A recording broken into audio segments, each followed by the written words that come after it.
মাঝের গঙ্গাচড়ায় তিস্তার গ্রোয়েন বাঁধ এলাকায় ভাঙন দেখা দিয়েছে।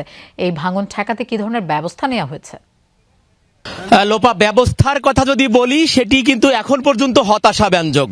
আমি সেটি আপনাকে ফুটেজে দেখাতে চাই যে এই যে গ্রোয়েন বাঁধটি আপনি দেখছেন যে প্রায় 150 মিটার পর্যন্ত পুরো যে একেবারে গ্রোয়েন বাঁধ সংলগ্ন দুই পাশেই কিন্তু এভাবে ধসে গেছে এবং একেবারে নদীগর্ভে বিলীন হয়ে গেছে। কিন্তু এখন আমরা যেটা দেখেছি আপনাকে দেখাতে পারি, আপনি যে ফুটেজে দেখছেন যে মাত্র 37টি জিও ব্যাগ সেখানে ভর্তি করা হয়েছে, কিন্তু এখন পর্যন্ত কিন্তু ফেলানো হয়নি।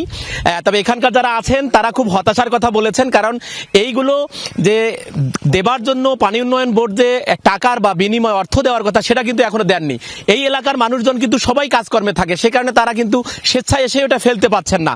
আমি একটু এই এলাকার মেম্বার সাহেব আছেন, আমি একটু আপনার কাছে কথা বলতে চাই যে এই সবাই যেটি বলছেন যে মাত্র 37টা এখানে আনা হয়েছে, সেটা এখনো ফেলা হয়নি। গতকাল কয়েকটা ফেলানো হয়েছিল, সেগুলোও ফেলানো হয়নি, ভরানো হয়েছিল। কারণটা কি? কারণটা এখানে হচ্ছে আমার এই 6 নম্বর ওয়ার্ডের লোক সবাই হচ্ছে নদী ভাঙ্গন এলাকা।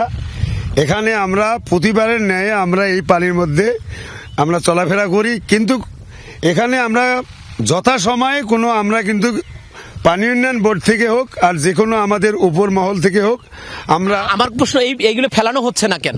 ফেলানো হচ্ছে না। এখানে দেখা যাচ্ছে যে আমি ইউপি সদস্য, এখন আমার এখানে প্রতিটা লোকে হচ্ছে দিনমজুরি, এরা দিনমজুরি করে খায়, এরা তো আর পার্ট টাইম আমাকে সময় দিতে পারে না। আর এখানে স্থানীয় মেম্বার যেটি বলছেন যে অর্থাৎ অর্থ সংকটে পানি উন্নয়ন বোর্ড বস্তা দিলেও বস্তা ভরানোর জন্য যে অর্থ দেয়া দরকার সেই অর্থটি না দেওয়ার কারণে কিন্তু এখন পর্যন্ত এখানে কোনো বস্তায় পড়েনি, আর হু করে কিন্তু ভাঙছেই। এটি যদি ভেঙে যায় তাহলে মূল বাঁধ সহ যে বড়বিল ইউনিয়ন এবং গঙ্গাসার একটি বড় ধরনের লোকালয় কিন্তু প্লাবিত হয়ে যাবে, এবং এরই মধ্যে এখানে 10 একরেরও জমি বেশি কিন্তু বিলীন হয়ে গেছে।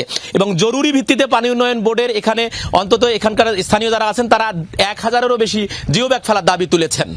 লোপা, মাঝের আপনাকে ধন্যবাদ আমাদের সাথে যোগ দেওয়ার জন্য।